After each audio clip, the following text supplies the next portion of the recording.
Utah trip, right? So what happened on that? We were going to It was our first compete tournament. in a tournament. Yeah. Yeah, and there was that horrible car accident on the way up there. And then Mr. Mullis and who was it? Miss Fry? I can't remember her name.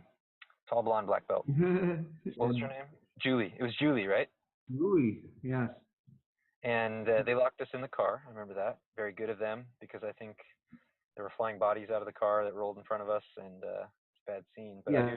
I've always there remembered was that and respected that they locked us in there and saved us from that horror. You know. yeah. I mean, there was a really horrible car accident. There was a rollover on the what was it, the I-15 and the or was it the 17 going up to Utah, Yeah, I um, can't remember. Salt Lake to compete in a tournament, and uh, I remember going up but to that yeah, dojo in Salt Lake with Master Kim. Do you remember that mhm, dojo and being there like all day long watching different ceremonies and performances and judo competitions? Or I remember if it was judo or jujitsu. yeah, yeah.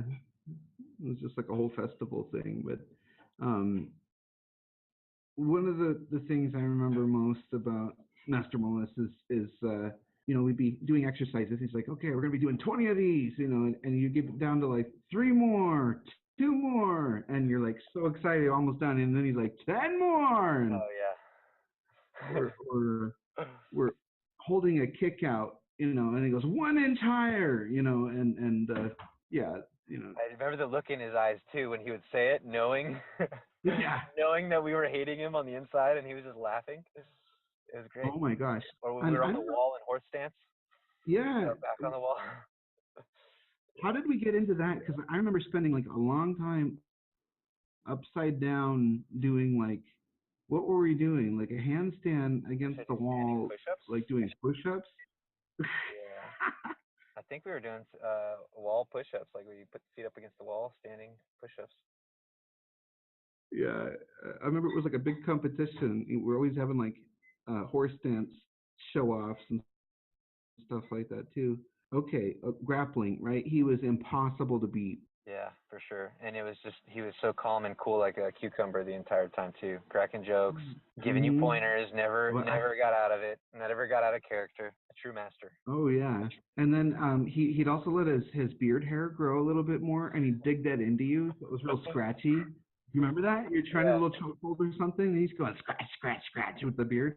You know what's Oh, funny is that was everybody evil. asks me how I broke my nose, and I don't. It wasn't a single fight, but the only recollection I have of my nose changing shape is digging into Master Mullis's shoulders and arms to get out of his chokeholds because I would never give up. I refused to tap out, and I think I broke my nose a few times, turning into his Oh choke yeah. for sure. So that's always been a huge memory that I'm proud of when people look at my nose, and nothing I'm ashamed of. When I tell them, "Nah, it's getting out of chokeholds. That's how I broke my nose." I think that's pretty cool. You know, I don't know. It's just a good thing. I'm really glad we were able to find that school and meet Master Mullis. He's been such a positive influence on our lives, and Um, I know when we were little, my our dad was always trying to get us into martial arts, and he took us to a couple schools, looking around, shopping around for different things. We went to a Shotokan karate place and another straight up Taekwondo studio, and I then we think we got even went to Newton's, into didn't we? the yes, it was Mac Newton's, and that place was rough. And then there was the Southwest Kyuki-Do Academy, and it was the first mixed martial art pretty much. And I remember we used to have movie nights. Do you remember that? We'd have like pizza Yeah, and popcorn and yeah. turn off the lights. We'd watch like Jackie Bruce Chan Lee. and Bruce Lee movies. Yes, Enter the Hell Dragon. yeah. You know what? I cherish some of those moments more than anything in my youth. Is doing Kyuki-Do Jiu-Jitsu or Kyuki-Do grappling or whatever we called it. With him and usually it Mhm. was just us and like the Mendoza guys, the Mendoza brothers, and they would whip our butts. Oh, those And guys were unreal. those late night rolling matches with Master Mullis though, those are the most personal, and I just have the most fondest memories of feeling accepted by these older guys that would beat the crap out of me, and we could give them a hard time. That was always really fun for me. Yeah, I've been on what baseball teams and swim teams and other kinds of things, but there hasn't been that kind of sense of belonging and that you were learning something special too. You know, like having a real master show you something, and you were learning something important. I've always been able to share those things with other people I've met in life that it's important to stay cool and not have to be such a hothead. Right. I also liked, there's lots of sayings from Master Mullis that have reverberated in my mind as an adult, like my whole life. One especially is when we would sit meditating or at attention at the end of class, and he would say, you know, if a fly landed on your nose right now, you're not going to move. Or, you know, would you move? Mhm. Or imagine a fly Wow. landing on your nose right now and staying totally still.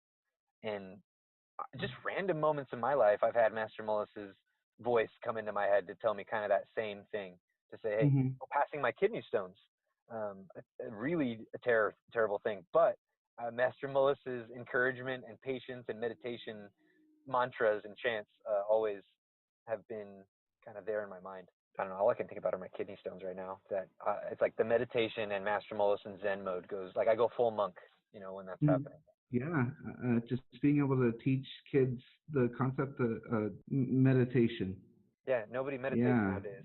I like Master Mullis always shared kind of parables, or part of the class wasn't the cardio and the beating each other up. There was also some history. Theory. Yeah. Yeah, the getting behind the theory, and I appreciated that so much. The art part of the martial arts, Yes. and Yes. he would tell fun stories. Like he'd be Master Kim would be training him, and he was on the riding lawnmower, and it was like some really terrible lawn with all these potholes, and he was getting beat up I just remember. mowing the lawn. Or he had that lesson teaching us how to memorize things by making things super huge, and we were able to memorize a lot of stuff with building mental scaffolding in a visual way. It was a really helpful tool. Really cool life skills. Like there was that. Yeah. There was instant confidence and discipline. Just the tenets also. Courtesy, humility, integrity, indomitable spirit. Showing what that actually means. Through his actions and how he presents himself was excellent. Well, look, beyond just a great martial arts master that he is and provider of that instruction, like he was a true friend to you and me, to us, to our family, to let us, Hmm. you know, beyond the cheap attending. And we know when we couldn't financially, we were able to clean the back. You remember that when he was remodeling the whole Yep. back? Oh yeah. Clean, and that's how we kind of earned our keep. And I love Master Mullis, man. I'm happy birthday to you, Master Mullis. And I would love to go back and do martial arts again with James. It's just very far from me at the moment. Definitely would do it. Love you, Master Mullis, and thanks, Leland, for talking to me about all this and sharing some memories. Good on you, James, for doing this, honestly.